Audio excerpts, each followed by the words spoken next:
નમસ્કાર. જે લોકો ગુજરાતમાં એક સારી સરકારી નોકરીની રાહ જોઈ રહ્યા છે એમના માટે આ ખરેખર બહુ મોટા સમાચાર છે. ગુજરાત સરકાર 2026માં જીએસએસબી દ્વારા ક્લાસ 3ની જગ્યાઓ માટે એક જંગી મેગા ભરતી લઈને આવી રહી છે. તો ચાલો આ ભરતીની એક વિગતને આપણે એકદમ સરળ ભાષામાં સમજીએ. સૌથી પહેલાં તો આ આંકડા પર નજર નાખો. અંદાજે 5350 જગ્યાઓ. જી હા, બિલકુલ સાચું સાંભળ્યું. આટલી મોટી સંખ્યામાં ભરતી થવાની છે એટલે જ કહી શકાય કે ગુજરાતના ગ્રેજ્યુએટ ઉમેદવારો માટે આ એક સુવર્ણ તકથી ઓછું નથી. તો આજના આ વિશ્લેષણમાં આપણે શું જાણીશું? સૌથી પહેલાં આ મેગા ભરતી શું છે? પછી કોણ અરજી કરી શકે છે? કઈ પોસ્ટ માટેની આ ભરતી છે? પરીક્ષાની આખી પ્રોસેસ કેવી હશે? અને છેલ્લે સૌથી અગત્યનું, અરજી કઈ રીતે કરવાની છે? બધી જ માહિતી સ્ટેપ બાય સ્ટેપ મળશે. ચાલો તો શરૂઆત કરીએ. આ ભરતી ગુજરાત ગૌણ સેવા પસંદગી મંડળ એટલે કે જીએસએસબી દ્વારા કરવામાં આવી રહી છે. અને આ એક સંયુક્ત સ્પર્ધાત્મક પરીક્ષા છે જેને આપણે CCE એટલે કે કમ્બાઇન્ડ કોમ્પિટિટિવ એક્ઝામ તરીકે પણ ઓળખીએ છીએ. હવે જીએસએસબી શું છે? તો એ ગુજરાત સરકારનું એક અધિકૃત બોર્ડ છે જેનું કામ રાજ્યના અલગ વિભાગો માટે ક્લાસ 3ના કર્મચારીઓની ભરતી કરવાનું છે. મતલબ કે આખી ભરતી પ્રક્રિયા એકદમ પારદર્શક અને સત્તાવાર રીતે થશે. તો હવે સૌથી મોટો સવાલ કે આ જબરદસ્ત તકનો લાભ કોણ લઈ શકે છે? આ 5350 જગ્યાઓ માટે કોણ ફોર્મ ભરી શકશે? ચાલો એના માટે જરૂરી લાયકાત શું છે એના પર એક નજર કરીએ. લાયકાતના નિયમો એકદમ સ્પષ્ટ છે. કોઈ પણ માન્ય યુનિવર્સિટીમાંથી ગ્રેજ્યુએશનની ડિગ્રી હોવી જોઈએ. એની સાથે કમ્પ્યુટરનું સામાન્ય બેઝિક જ્ઞાન પણ જરૂરી છે. ટૂંકમાં કોઈ પણ વિષયમાં ગ્રેજ્યુએટ થયેલા ઉમેદવાર આ ભરતી માટે લાયક ગણાશે. સારું, લાયકાતની વાત તો સમજાઈ ગઈ.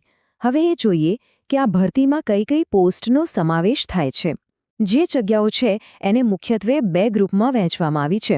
એક છે ગ્રુપ A અને બીજું છે ગ્રુપ B. અહીંયા ચાર્ટમાં સ્પષ્ટપણે જોઈ શકાય છે કે ગ્રુપ Bમાં ગ્રુપ A કરતાં ઘણી વધારે જગ્યાઓ છે. ગ્રુપ Aમાં લગભગ 2350 જગ્યાઓ છે જ્યારે ગ્રુપ Bમાં અંદાજે 3000 જગ્યાઓ છે. મતલબ કે ભરતીનો સૌથી મોટો હિસ્સો ગ્રુપ Bમાં છે. હવે સમજીએ કે આ ગ્રુપ્સમાં કઈ પોસ્ટ્સ આવે. તો ગ્રુપ Aમાં હેડ ક્લાર્ક, સિનિયર ક્લાર્ક અને ઓફિસ આસિસ્ટન્ટ જેવી પોસ્ટ છે. જ્યારે ગ્રુપ Bમાં મુખ્યત્વે જુનિયર ક્લાર્ક અને બીજા વિભાગોમાં ક્લાર્ક કેડરની જગ્યાઓ ભરવામાં આવશે. યોગ્ય પોસ્ટ વિશે તો જાણી લીધું, પણ હવે આવે છે સૌથી મહત્વનો ભાગ. પસંદગી કેવી રીતે થશે? પરીક્ષાની આખી પ્રક્રિયા શું છે એના પર ધ્યાન આપીએ. આખી સિલેક્શન પ્રોસેસ મુખ્યત્વે 2 સ્ટેજમાં છે. પહેલો તબક્કો એટલે પ્રારંભિક પરીક્ષા, જેને આપણે પ્રિલિમ્સ કહીએ છીએ.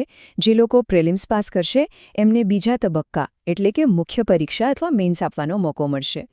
હવે આમાં જે સૌથી રસપ્રદ અને ધ્યાનમાં રાખવા જેવી વાત છે એ છે કે પ્રિલિમ્સ પરીક્ષા તો બધા માટે સરખી જ રહેશે, એટલે કે MCQ આધારિત. પણ મેન્સ પરીક્ષામાં એક મોટો ફેરફાર છે. ગ્રુપ Aની પોસ્ટ માટે વર્ણનાત્મક એટલે કે લેખિત પરીક્ષા આપવી પડશે, જ્યારે ગ્રુપ Bની પોસ્ટ માટે ફરીથી MCQ આધારિત પરીક્ષા જ લેવાશે. તૈયારીની સ્ટ્રેટેજી બનાવવા માટે આ મુદ્દો સમજવો ખૂબ જ જરૂરી છે. ચાલો હવે આપણે સૌથી પ્રેક્ટિકલ વાત પર આવીએ. આ ભરતી માટે અરજી કરવાની પ્રોસેસ શું છે અને ફોર્મ કઈ રીતે ભરવાનું રહેશે?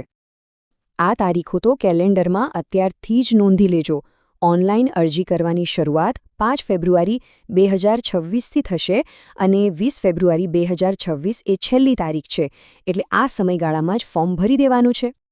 અરજી ફીની વાત કરીએ તો સામાન્ય વર્ગના ઉમેદવારો માટે લગભગ ₹500 અને SC, ST, SCBC, EWS અને બધી જ મહિલા ઉમેદવારો માટે લગભગ ₹400 રહેશે.